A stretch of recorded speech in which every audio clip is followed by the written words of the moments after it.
بسم اللہ الرحمن الرحیم۔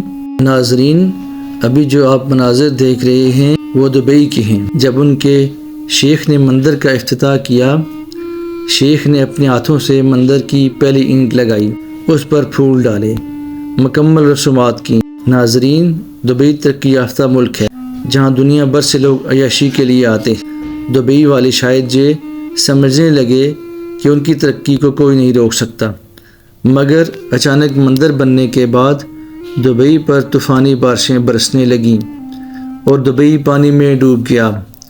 بارشیں اللہ تعالیٰ ہی بھیجتا ہے اور وہی عزت اور ذلت دینے والا ہے۔ وہی ہے دبئی جو ترقی یافتہ تھا، آج یقین کرے کہ دنیا کے لیے عبرت کا نشان بن گیا ہے۔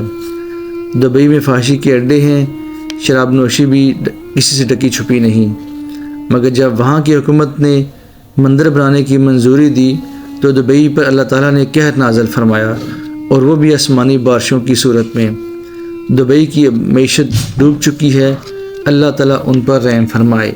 امریکہ کہتا ہے کہ اس نے جو نمک کے سپرے کیے تھے ان کی وجہ سے یہ بارشیں ہوئی ہیں۔ ایسا نہیں ہے، پھر جا کر یہ سارے صحرا میں سپرے کریں۔ اس کے برعکس مکہ مکرمہ بارشوں سے ہرا بھرا ہوا ہے، وہاں کس نے سپرے کیا ہے؟ آج بھی یہ توبہ استغفار کریں اور سمجھیں کہ ان کو تیل کے کنویں ان کو بت پرستی کرنے والے اور کافر ملکوں نے نہیں دیے، وہ اللہ تعالیٰ نے دیے ہیں۔ اللہ تعالیٰ ان پہ رحم و کرم فرمائے اور ان کو ہدایت دے، آمین۔